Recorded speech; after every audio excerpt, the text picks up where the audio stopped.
el libro más leído por todas las generaciones, la luz que alumbra tu camino, el alimento que fortalece tu espíritu. Narrado por Wendy Necio Sub, la Biblia en 365 días.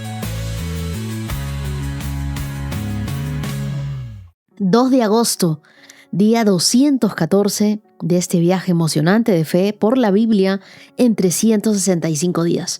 El tema de hoy es: cuando orar es tu única estrategia, Dios pelea por ti. Hay momentos en los que ya no queda nada más por hacer, salvo orar, pero no como tu último recurso, sino como la única estrategia que abre el cielo y que cierra la boca del enemigo. En 2 de Crónicas, capítulo 32, Ezequías lo tenía todo en su contra. Un enemigo imponente, un pueblo con miedo, un futuro incierto. Humanamente no había escapatoria, pero él hizo algo radical. Se arrodilló, oró y buscó a Dios con el profeta Isaías. El resultado: Dios no le dio un plan militar, le envió un ángel. Porque cuando tú oras, Dios actúa. Porque en el reino de Dios, la victoria no se pelea con fuerza, se conquista con fe. Este episodio se llama así porque orar no es hacer algo mientras esperas que pase algo. Es provocar que pase lo que solo Dios puede hacer. La oración no es una reacción débil ante el caos. Es una estrategia de guerra que desestabiliza el infierno. Hoy veremos cómo una oración salvó a Judá. En el mes de las oraciones que abren los cielos, una oración restauró a Manasés desde una celda en Babilonia. Las lecturas que nos acompañan el día de hoy las encontramos en 2 de Crónicas, capítulo 32, verso 1, hasta el capítulo 33, verso 13. Romanos, capítulo 15, verso 23, hasta el capítulo 16, verso 9. Salmos 25, versos del 16 al 22. Y Proverbios, capítulo 20, versos del 16 al 18. En el Salmo 25 encontramos un clamor sincero. El salmista convierte su oración en esperanza. Y me gustaría contarte algo que sucedió en la vida de Linet desde Puerto Rico. Linet me escribió por primera vez con un mensaje que me dejó sin palabras y con el corazón rebosando de gratitud. Ella fue criada sin una fe definida, luchando en soledad. Crió con amor a su hijo con autismo severo. En el 2021, su mundo se sacudió con un diagnóstico devastador: cáncer invasivo en la lengua. La pregunta inevitable para ella fue: ¿y ahora quién cuidará de mi hijo si yo no estoy? Y fue en esa sala de hospital donde Dios irrumpió la escena. Una enfermera, guiada por el Espíritu Santo, tomó sus manos y le dijo: Jesús te ama, Él está contigo, búscalo con todo tu corazón y Él, en su misericordia, te sanará. Desde entonces, todo cambió. El padre de su hijo, ausente por más de 6 años, la llamó para decirle que se haría cargo del niño durante su recuperación. Ella fue operada, se recuperó sola, fortalecida con los devocionales, y volvió a trabajar apenas 17 días después. Un día, ella puso en Spotify Palabra de Dios y encontró este podcast. Comenzó a escuchar 365 con Dios en el año 2022 y cada episodio era una respuesta del cielo para ella. Se animó a ir a una iglesia y al llegar, la primera persona que vio fue la enfermera que le habló de Jesús el día que todo comenzó. Hoy Linet habla, come, trabaja, alaba y da testimonio. Ella nunca necesitó de quimio ni de radio. Dios la sanó por completo y su hijo cada mes es buscado por su padre. De no conocer la paz, ahora la abraza cada día. De no saber cómo orar, ahora sabe que orar fue su arma secreta. Juan capítulo 8, verso 36 dice: así que si el Hijo los libera, ustedes son verdaderamente libres. Gracias, Linet, por compartir tu historia. Nos recuerda que cuando ya no queda nada más por hacer, Dios todavía puede hacer algo. Les pido a todos que me acompañen en una oración. Señor, Enséñame a pelear mis batallas en oración, en tu presencia. Que cuando el enemigo se levante, tú también te levantes por mí. Ayúdame a levantar mis manos en oración y no en desesperación. Cuando yo no entienda nada, que mi fe no se apague. Y si alguna vez pierdo las fuerzas, recuérdame que cuando yo oro, tú te pones en pie y tú comienzas a batallar por mí. No permitas que la victoria me llene de orgullo, ni que la derrota me robe la paz y la esperanza. Hoy, Dios, quiero que la oración sea mi primer recurso, sea mi estrategia, sea mi escudo. Gracias, Dios. Gracias, Dios, porque tú eres nuestro refugio seguro y tú siempre escuchas cada una de las oraciones que hacemos en este lugar. Oramos en el nombre de Jesús. Amén. El día de ayer les comenté que me llegó un regalo. El regalo era una Biblia en versión almohadita, como un detalle especial para mi cama. Ahí lo colgué en mis historias para que todos lo puedan ver. Ahora sí, te animo a que abras tu Biblia, le pidas al Espíritu Santo que te hable, te llenes de fe. Comenzamos. Segunda de Crónicas, capítulo 32. Después de que Ezequías llevó a cabo fielmente este trabajo, Sennacherib, rey de Asiria, invadió Judá, sitió las ciudades fortificadas y dio órdenes a su ejército para que penetraran las murallas. Cuando Ezequías se dio cuenta de que Sennacherib también pensaba atacar Jerusalén, consultó con sus funcionarios y consejeros militares y decidieron bloquear los manantiales fuera de la ciudad. Organizaron una gran cuadrilla de trabajadores para cegar los manantiales. Como consecuencia, se cortó el arroyo que corría por los campos, porque dijeron: ¿por qué han de venir aquí los reyes de Asiria y encontrar abundancia de agua? Luego, Ezequías se esforzó en reparar todas las secciones caídas de la muralla. Erigió torres y construyó una segunda muralla exterior a la primera. También reforzó los terraplenes en la ciudad de David y fabricó grandes cantidades de armas y escudos. Designó oficiales militares con mando sobre los habitantes y los reunió delante de él en la plaza, junto a la puerta de la ciudad. Luego, Ezequías les dio ánimo diciendo: sean fuertes y valientes. No tengan miedo ni se desalienten por causa del rey de Asiria o de su poderoso ejército, porque hay un poder mucho más grande de nuestro lado. Marca ese verso 7 de Segunda de Crónicas, capítulo 32. Verso 8. El rey podrá tener un gran ejército, pero son más que hombres. Con nosotros está el Señor nuestro Dios para ayudarnos y para pelear nuestras batallas por nosotros. Las palabras de Ezequías alentaron en gran manera a la gente.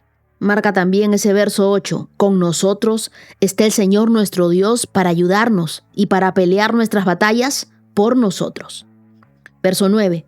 Mientras el rey Sennacherib de Asiria aún sitiaba la ciudad de Laquis, envió a sus oficiales a Jerusalén con el siguiente mensaje para Ezequías y para toda la gente en la ciudad. Esto dice el rey Sennacherib de Asiria: ¿en quién confían ustedes que los hace pensar que podrán sobrevivir mi sitio de Jerusalén?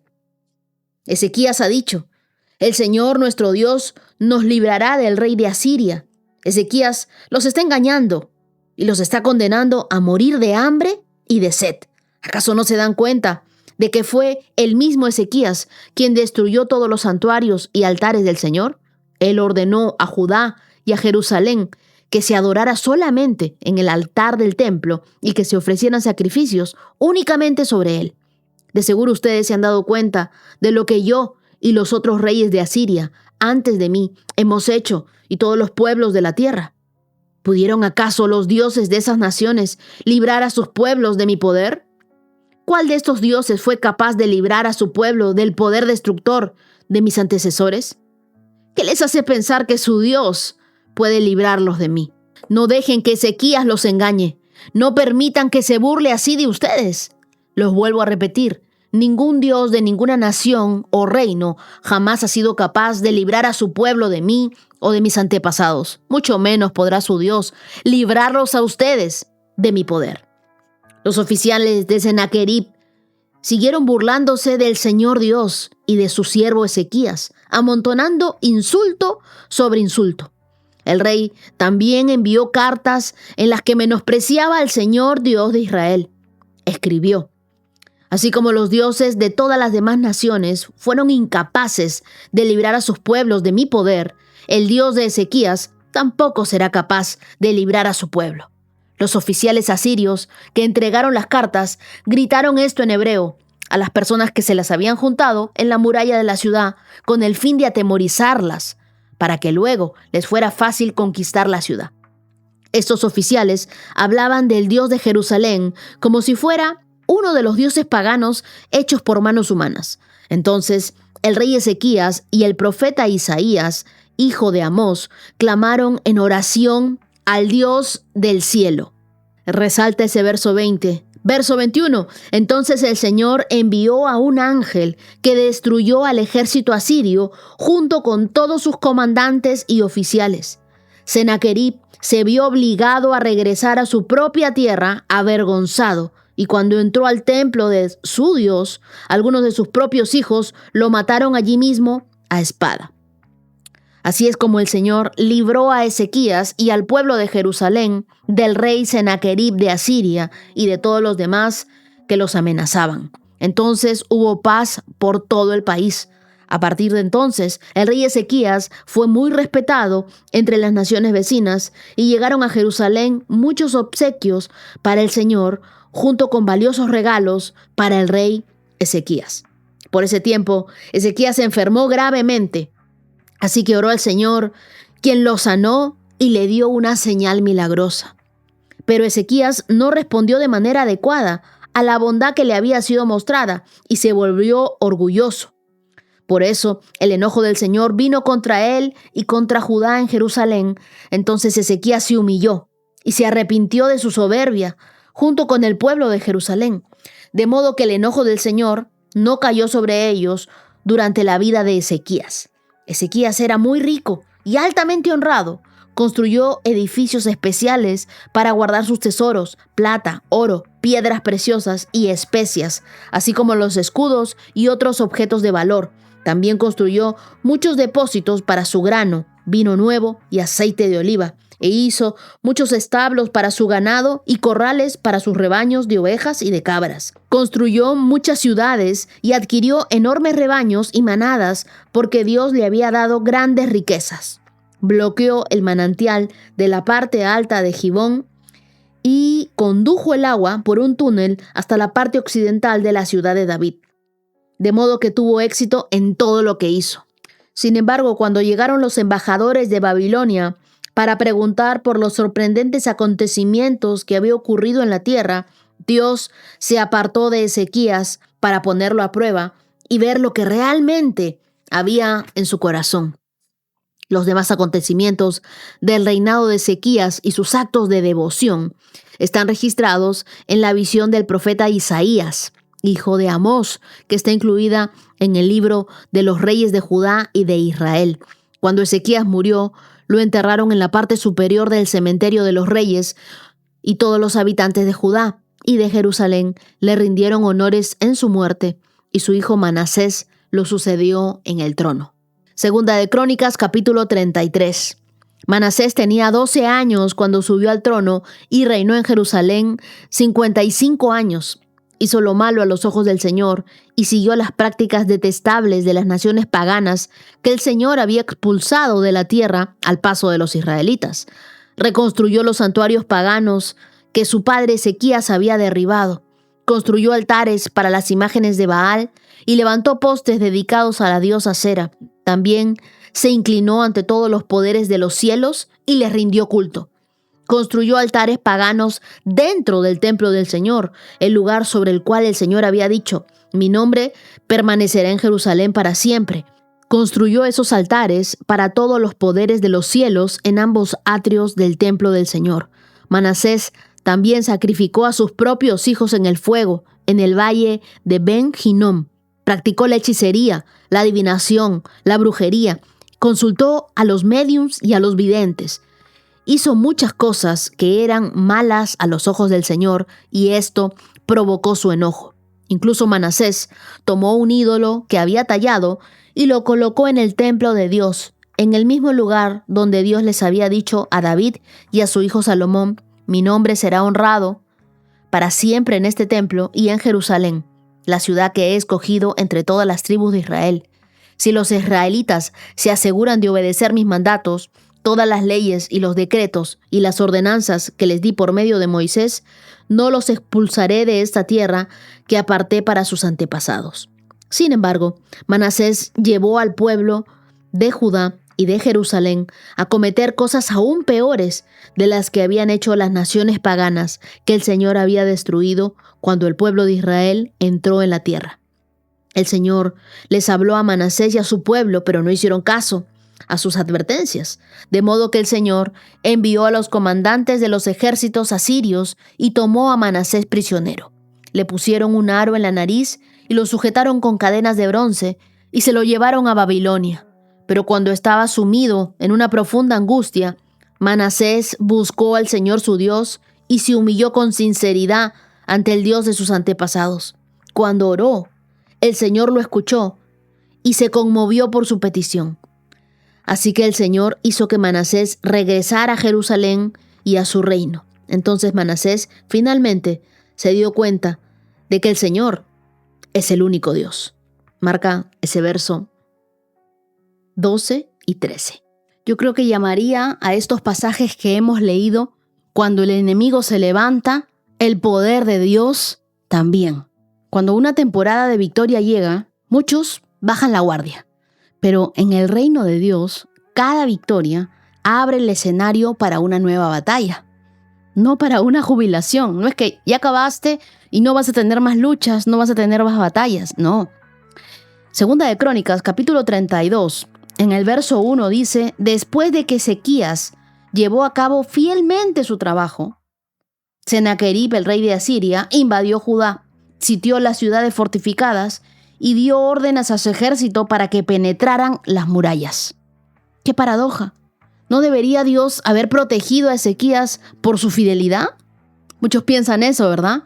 Pero la fidelidad de Dios no nos exime de un ataque. La fidelidad de Dios nos da la autoridad que nosotros necesitamos para enfrentar los ataques del enemigo.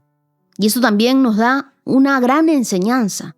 Tenemos que cuidar nuestra vida, continuar pidiéndole a Dios protección, porque después de una gran victoria, normalmente vienen grandes batallas que uno tiene que seguir esquivando. Tienes que saber que el enemigo ataca cuando ve fortaleza, no cuando ve debilidad. Sennacherib no atacó porque vio debilidad en Ezequías, sino porque Judá era un territorio estratégico que él quería controlar. Ezequías acababa de restaurar la adoración, acababa de reorganizar al pueblo. Estaban viviendo una temporada de bonanza. Habían renovado su pacto con Dios. Dios los había prosperado, habían entregado sus diezmos. Y eso hizo temblar el infierno. Si el enemigo no te está atacando, probablemente es porque no representas una amenaza para sus planes. Sennacherib llega hasta las murallas de Jerusalén y lo hace con un ejército imponente, en una campaña de intimidación pública. Él quería amedrentar a la gente y su mensajero usa una estrategia que hoy se sigue repitiendo. Mezcla verdades con mentiras y cuestiona el carácter de Dios. Y también ataca la fe del pueblo. Tú te preguntarás cómo. Pone dudas en ellos. Es lo que nos dice el capítulo 32, versos del 10 al 15 en Segunda de Crónicas. Lo voy a leer. ¿En qué confían ustedes que les hace pensar que podrían sobrevivir mi sitio de Jerusalén? Ezequías ha dicho: el Señor nuestro Dios nos librará del rey de Asiria. Ezequías los está engañando y los está condenando a morir de hambre y de sed. ¿Acaso no se dan cuenta de que fue el mismo Ezequías quien destruyó todos los santuarios y altares del Señor? Él ordenó a Judá y a Jerusalén que se adorara solamente en el altar del templo y que se ofrecieran sacrificios únicamente sobre él. De seguro, ustedes se han dado cuenta de lo que yo y los otros reyes de Asiria, antes de mí, hemos hecho por todos los pueblos de la tierra. ¿Pudieron acaso los dioses de esas naciones librar a sus pueblos de mi poder? ¿Cuál de sus dioses fue capaz de librar a su pueblo del poder destructor de mis antecesores? ¿Qué les hace pensar que su Dios puede librarlos de mí? No dejen que Ezequías los engañe. No permitan que se burle así de ustedes. Lo vuelvo a repetir. Ningún Dios de ninguna nación o reino jamás ha sido capaz de librar a su pueblo de mí o de mis antepasados. Mucho menos podrá su Dios librarlos a ustedes de mi poder. Esta manipulación emocional es similar a las voces internas que muchas veces tenemos. Muchos dicen, ¿Dios realmente me va a ayudar? Pero mira cuántas veces he orado y nada ha pasado. O a veces escuchamos una voz que dice, si Dios te ama, ¿por qué te está sucediendo esto? ¿Y dónde está tu Dios? Hoy, la intimidación no siempre nos lleva a armaduras. A veces viene vestida de comparación en redes sociales, de ansiedad por el futuro. Tú no sabes qué va a pasar, no sabes qué va a suceder. Viene un diagnóstico médico que te pone en jaque, una llamada inesperada, un despido. Pero Ezequías respondió con sabiduría. Ezequías fortificó los muros. Ezequías no se amedrentó, no comenzó a tener miedo. Él animó al pueblo y sobre todo buscó a Dios. Con el profeta Isaías, el verso 20 nos dice, entonces el rey Ezequías y el profeta Isaías, hijo de Amós, clamaron en oración al Dios del cielo.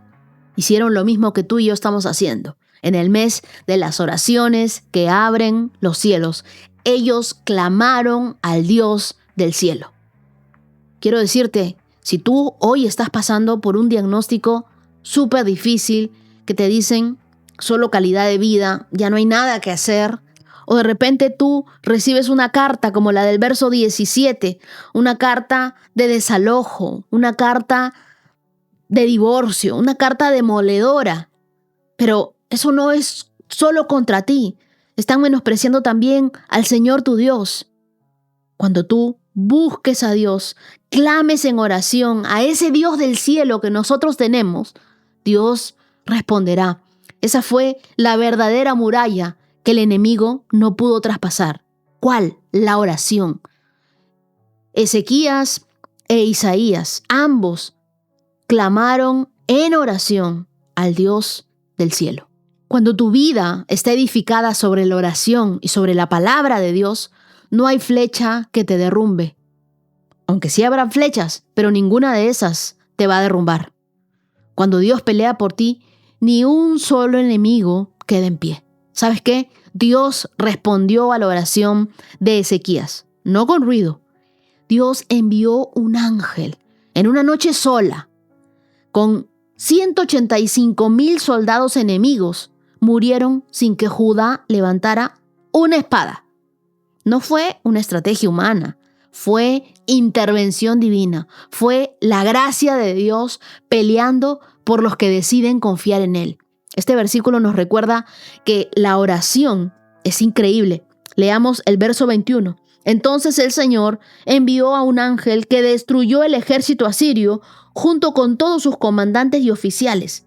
Sennacherib se vio obligado a regresar a su propia tierra avergonzado cuando entró al templo de Dios. Algunos de sus propios hijos lo mataron allí mismo a espada. Con esto nos damos cuenta que la oración no es una reacción desesperada, no, es una estrategia militar. Cada vez que tú oras, estás escribiendo un decreto espiritual en un mundo invisible que altera lo visible a su tiempo. Asiria era el imperio más temido del momento. Su capital era Nínive, y no solo era un símbolo de poder, sino también de crueldad. Pero ni el imperio más temido pudo resistir al Dios que responde las oraciones desde el cielo a todos los que creen y oran con todo el corazón. ¿Qué más confirmación que estamos en el mes de las oraciones que abren los cielos, que nos encontremos con este pasaje? Tú oras, tú clamas en oración al Dios del cielo. Él envía un ángel, Él pelea por ti. Pero aquí aparece una advertencia que incomoda. Verso 25, la Biblia nos dice: pero Ezequías no respondió de manera adecuada a la bondad que le había sido mostrada y se volvió orgulloso. Por eso el enojo del Señor vino contra él y contra Judá y Jerusalén. Lamentablemente, como alguien tan piadoso puede terminar con un corazón orgulloso, autosuficiente. Así de sutil es el orgullo. El orgullo es como el mal aliento.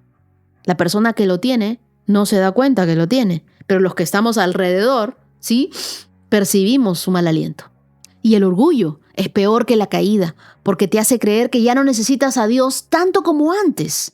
Gracias a Dios, Ezequías se arrepintió. Nos dice el verso 26. Él se humilló y se arrepintió de su soberbia junto con todo el pueblo de Jerusalén, de modo que el enojo del Señor no cayó sobre ellos durante la vida de Ezequías. Entonces, él se arrepiente, Dios lo perdona y ese gesto detuvo el juicio. Quiero decirte algo, cuando tú logres algo, ora más, no te envanezcas. Cuando tú conquistes algo, busca más a Dios, no te sientas orgulloso.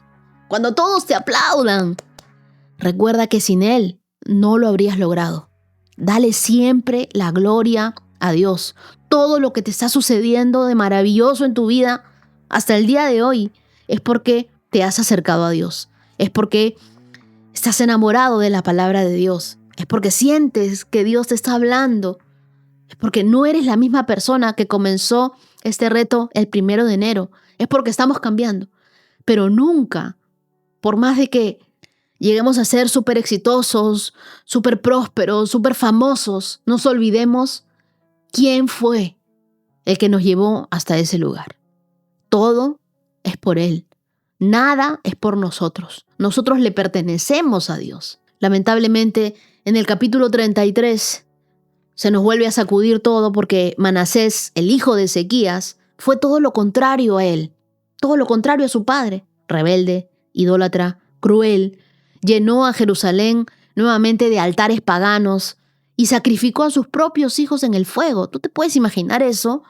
Él llevó a Judá al punto más oscuro de su historia espiritual. Sin embargo, versos 12 y 13, la Biblia dice, pero cuando estaba sumido en una profunda angustia, se había alejado de Dios. Cuando uno se aleja de Dios, viene la angustia. Manasés buscó al Señor su Dios y se humilló con sinceridad ante el Dios de sus antepasados. Y nuevamente, verso 13, cuando oró, el Señor lo escuchó y se conmovió por su petición. Así que el Señor hizo que Manasés regresara a Jerusalén y a su reino. Entonces Manasés finalmente se dio cuenta de que el Señor es el único Dios.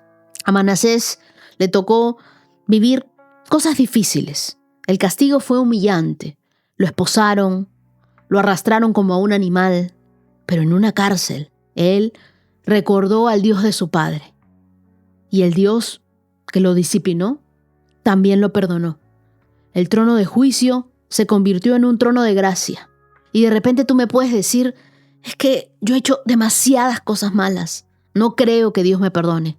Nadie está demasiado lejos para que la gracia de Dios no lo alcance. La misericordia no necesita lógica, solo necesita arrepentimiento. Si tú te arrepientes de todo tu corazón y vuelves tus ojos a Dios, Él escuchará tu oración, se acercará a ti y podrás sentir su amor. ¿A quién conoces que necesita saber que aún hay oportunidad? Compártele este mensaje. Quizás su historia no ha terminado, solo está esperando una oración sincera. Nunca respondas a la intimidación de tu enemigo con lógica, con estrategias, sino con oración. Lo que se pelea en lo espiritual no se gana con estrategias humanas, se gana en oración, en tu cuarto de oración. Yo te animo a orar hoy por aquellas cosas que parecen irreparables. Tu oración puede ser la llave que les abra la puerta de regreso, como le sucedió a Manasés. De repente a ti te han dicho, no, ya tu hijo no tiene solución. Ya esto excede. Ora. Dios tiene la última palabra en la vida de tu hijo, de tu hija. Yo tengo una convicción en mi corazón. Algo hará Dios. Y quiero terminar recordándote Segunda de Crónicas, capítulo 32, verso 7, que dice: sean fuertes y valientes, no tengan miedo ni se desalienten por causa del Dios de Asiria o de su poderoso ejército, porque hay un poder mucho más grande de nuestro lado. Tú estás peleando con uno mucho más grande de tu lado. El rey podrá tener un gran ejército. La defensa por el otro lado podrán tener unos súper abogados. Pero quiero decirte algo. No son más que hombres. Con nosotros está el Señor nuestro Dios para ayudarnos y para pelear nuestras batallas por nosotros. No te olvides de eso. Tú no estás peleando esta batalla sola ni solo. Tú estás peleando esta batalla con Dios. Y contigo, con nosotros, está nuestro Dios para ayudarnos y para batallar por nosotros. Él nunca nos deja solos. Él siempre saca la cara por sus hijos. Acompáñame a orar. Señor, cuando el enemigo se levante, recuérdame que tú eres mi escudo. Enséñame a confiar en tu intervención, aun cuando no vea resultados inmediatos. Líbrame del orgullo que nace después de la victoria. Dame un corazón siempre rendido a ti. Y si alguna vez me aparto como Manasés, háblame aún en medio del exilio, aún en medio de esa cárcel, donde tu voz llegue y yo me arrepienta, sepa que tú peleas por mí. Gracias, Dios. Oro en el nombre de Jesús. Amén. Romanos capítulo 15, verso 23. Ahora que termine mi trabajo en estas regiones y después de estos largos años de espera, tengo muchos deseos de ir a verlos. Estoy pensando viajar a España. Cuando lo haga, me detendré en Roma y luego de disfrutar de la compañía de ustedes por un breve tiempo, podrán ayudarme con lo necesario para mi viaje. Sin embargo, antes de visitarlos, debo ir a Jerusalén para llevar una ofrenda a los creyentes de allí. Pues les cuento, los creyentes de Macedonia y Acaya, con entusiasmo juntaron una ofrenda para los creyentes de Jerusalén, que son pobres. Lo hicieron con gusto, porque se sienten en deuda con ellos. Dado que los gentiles recibieron las bendiciones espirituales de la buena noticia por parte de los creyentes de Jerusalén, sienten que lo menos que pueden hacer por ellos a cambio es ayudarlos económicamente. En cuanto yo entregue ese dinero y termine esta buena acción de los gentiles, iré a visitarlos a ustedes de camino a España. Cuando vaya, estoy seguro de que Cristo bendecirá en abundancia el tiempo que pasemos juntos. Mis amados hermanos, les pido encarecidamente en el nombre de nuestro Señor Jesucristo que se unan a mi lucha orando a Dios por mí. Háganlo por el amor que me tienen, ese amor que el Espíritu Santo les ha dado. Pídanle que me libre de los que están en Judea, que se niegan a obedecer a Dios. Pídanle también que los creyentes de allí estén dispuestos a aceptar la ofrenda que llevo a Jerusalén. Entonces, por la voluntad de Dios, podré ir a verlos con un corazón alegre y nos alentaremos unos a otros, y que Dios, quien nos da de su paz, esté con todos ustedes. Amén. Romanos 16. Les encomiendo a nuestra hermana Febe, quien es diaconisa de la iglesia en Cencrea. Recíbanla en el Señor como digna de honra en el pueblo de Dios. Ayúdenla en todo lo que necesite, porque ella ha sido una ayuda para muchos, especialmente para mí. Den mis saludos a Priscila y Aquila, mis colaboradores en el ministerio de Cristo Jesús. De hecho, ellos una vez arriesgaron la vida por mí. Yo les estoy agradecido, igual que todas las iglesias de los gentiles. Den también mis saludos a la iglesia que se reúne en el hogar de ellos. Saluden a mi querido amigo Epeneto. Él fue el primero de toda la provincia de Asia que se convirtió en seguidor de Cristo. Denle mis saludos a María, quien ha trabajado tanto por ustedes. Saluden a Andrónico y a Junías, judíos como yo, quienes estuvieron en la cárcel conmigo. Ellos son muy respetados entre los apóstoles y se hicieron seguidores de Cristo antes que yo. Saluden a Amplías, mi querido amigo en el Señor. Saludos también a Urbano, nuestro colaborador en Cristo, y a mi amigo querido Estaquis. Pablo escribe desde Corinto con el corazón puesto en España.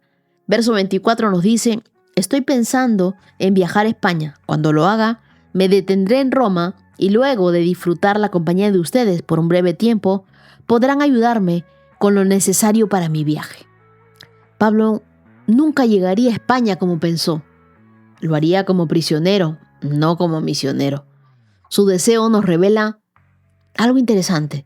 Los planes de Dios a veces toman una forma diferente, pero siempre cumplen su propósito.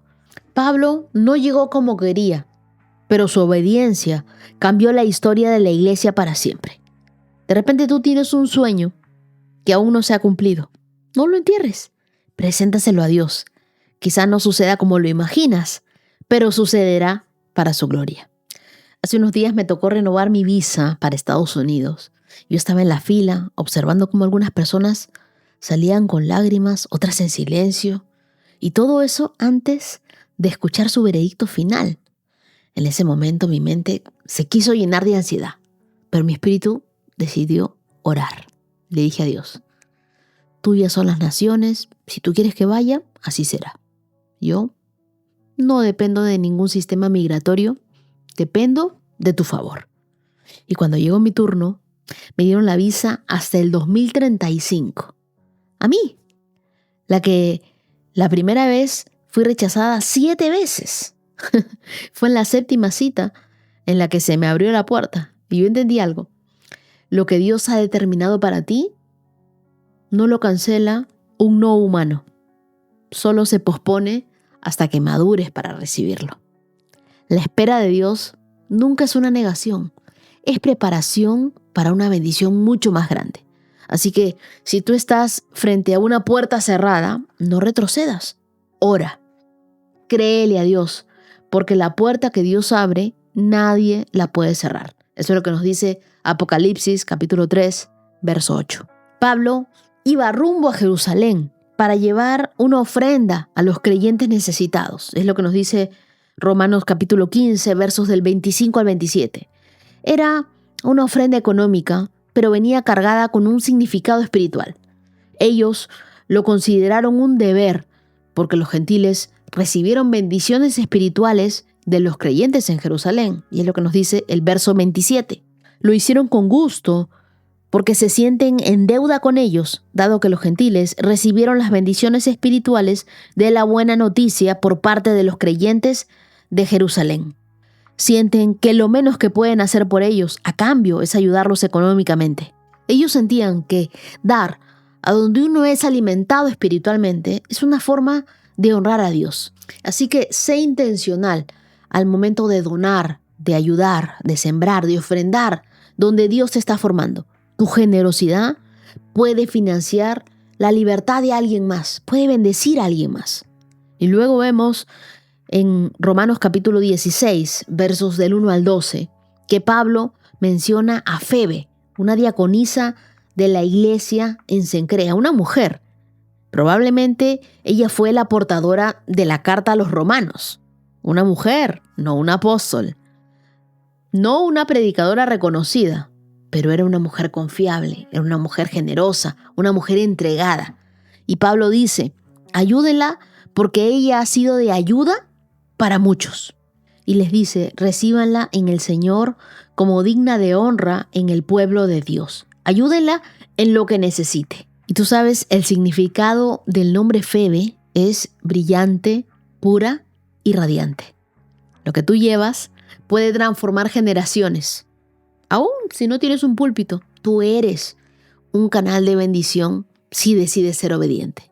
Y luego Pablo comienza a mencionar nombres: Priscila, Aquila, en el verso 3 de Romanos 16, los que arriesgaron la vida por él; María, que trabajó arduamente por él, en el verso 6, Andrónico y Junias, creyentes fieles desde antes que él, y otros que quizá nunca conoceremos, pero Dios sí.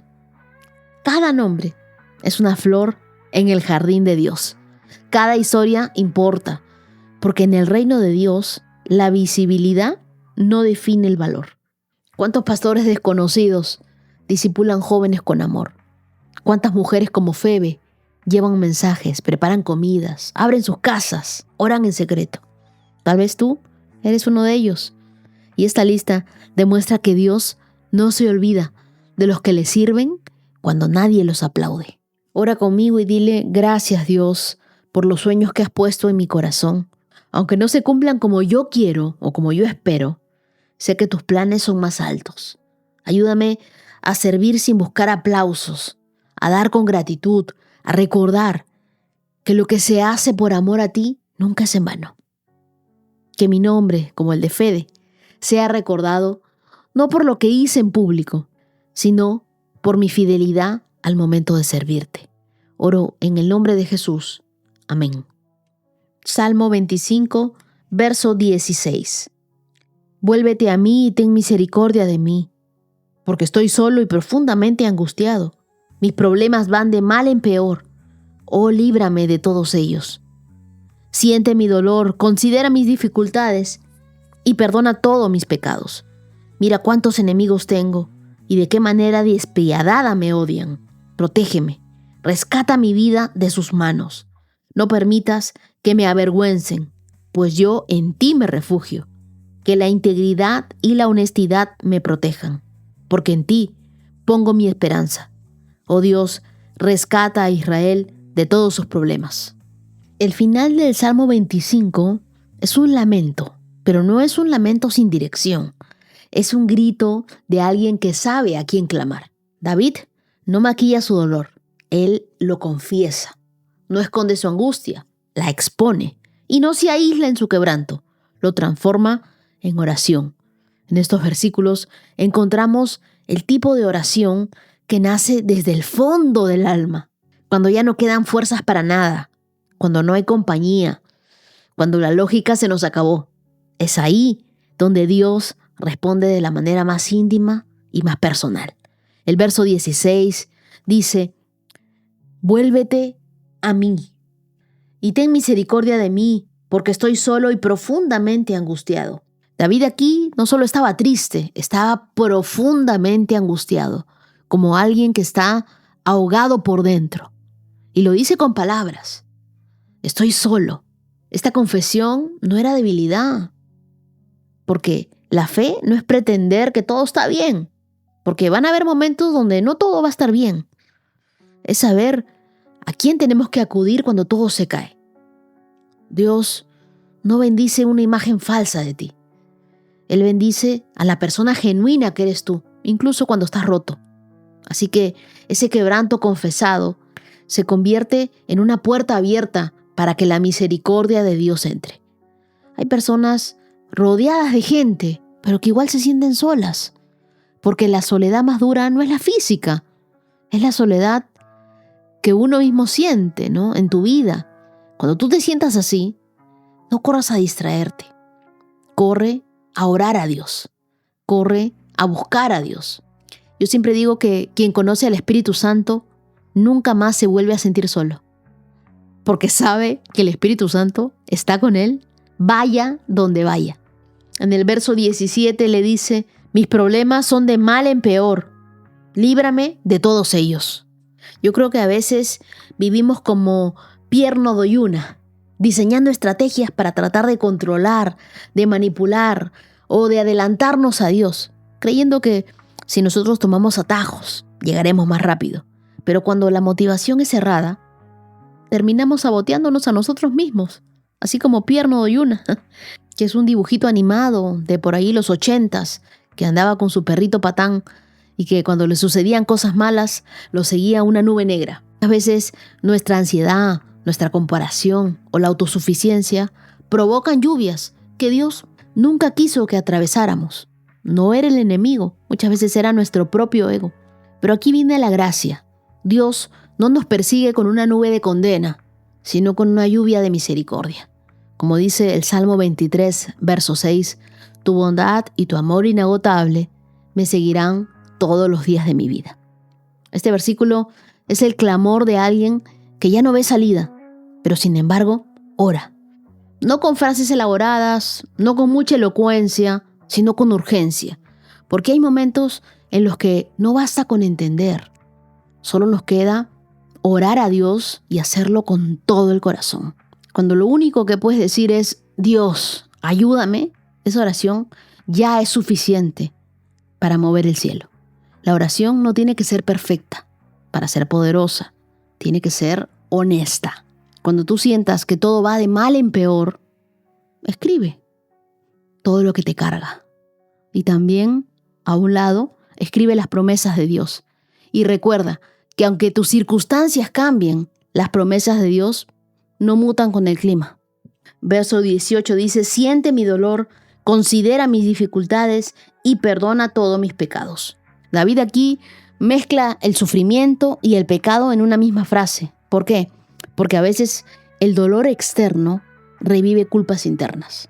Pero él entiende algo. No basta con que Dios lo libre del enemigo. También necesita que lo libere de él mismo. El mayor campo de batalla no es fuera de ti, es lo que ocurre en tu interior cuando decides entre tu carne y tu fe. David no solo pide rescate, él pide perdón, porque sabe que la victoria verdadera comienza en el corazón. El verso 20 dice: protégeme y rescata mi vida de sus manos. No permitas que me avergüencen, pues yo en ti me refugio. Que la integridad y la honestidad me protejan, porque en ti pongo mi esperanza. David aquí está orando y lo hace con un corazón quebrado, pero habla de integridad. ¿Cómo puede hablar de rectitud alguien que acaba de confesar su pecado y su dolor? Porque su esperanza no estaba en su justicia, sino en la gracia de Dios que lo cubría. Aquí descubrimos una verdad preciosa. La esperanza no es un sentimiento positivo, es una decisión firme de confiar en Dios en medio de aquello que no entendemos. Te lo voy a decir así: la esperanza es aferrarte a la cuerda de la fe mientras el viento del dolor sopla. Así que no escondas tus emociones, llévalas en oración a Dios, sin maquillajes, sin etiquetas, sin filtros. Haz de la oración tu respiración, no solo tu ambulancia emocional. Repite en voz alta cuando todo duela: mi esperanza está en ti y no en lo que entiendo. Ora conmigo hoy y dile: Señor, vuélvete a mí. Yo no quiero aparentar fortaleza cuando estoy cayendo. Sálvame no solo de mis enemigos, sino también de mis pensamientos, de mis errores, de mis culpas. Que mi esperanza no se base en lo que veo, sino en lo que sé de ti.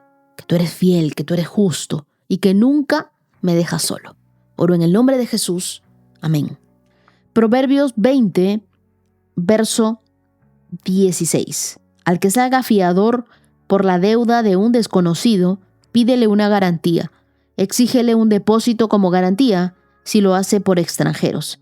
El pan robado tiene un sabor dulce, pero se transforma en arena dentro de la boca.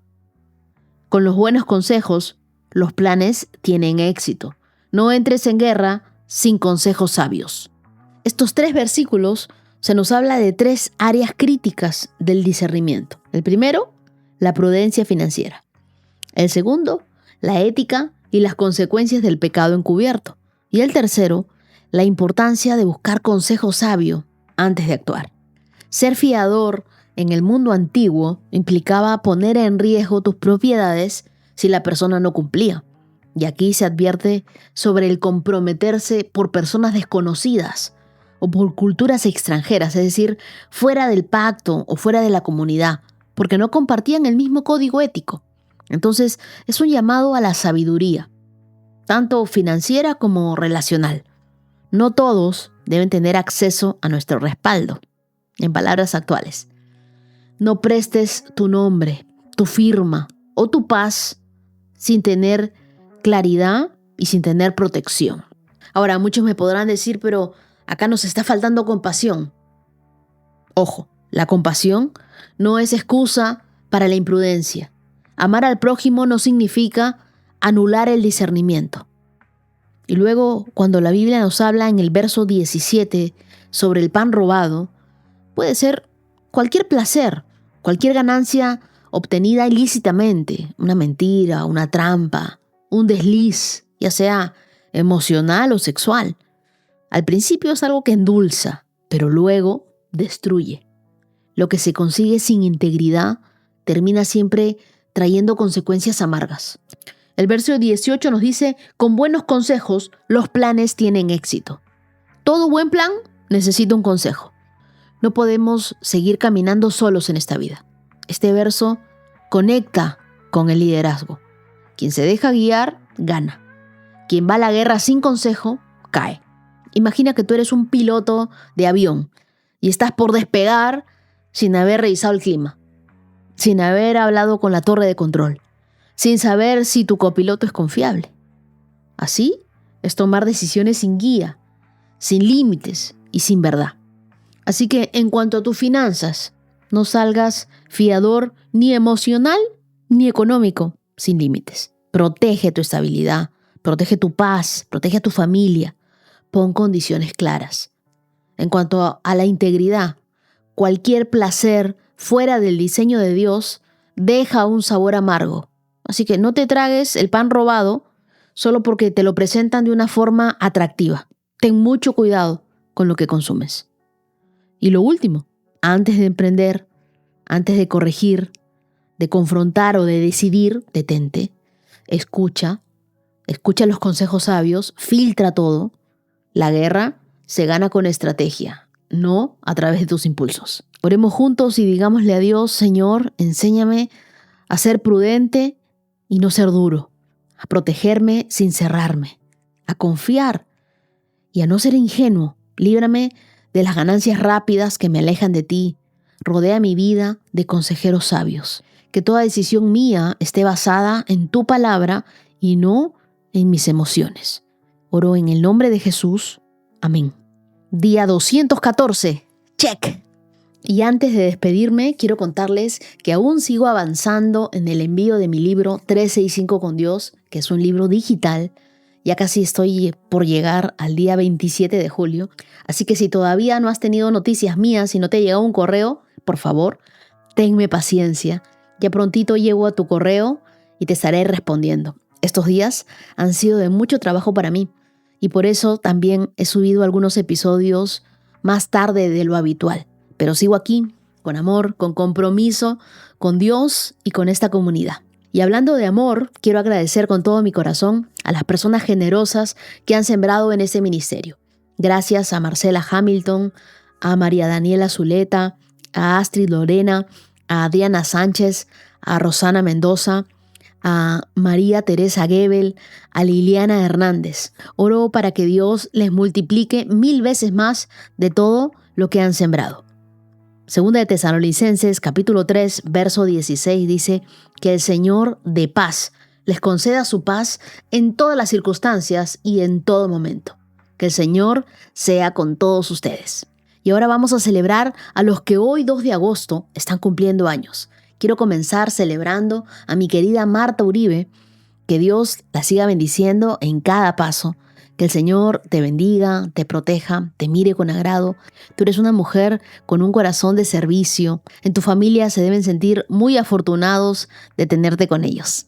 Que pases un lindo día, Martita. Recuerda que Dios escucha tus oraciones. Feliz cumpleaños para Vanessa. Que Dios te bendiga y que constantemente veas cielos abiertos. Feliz cumpleaños para Sara Puerta Corral, que cumple 30 años. Que tu vida siga inspirando a otros a conocer a Jesús.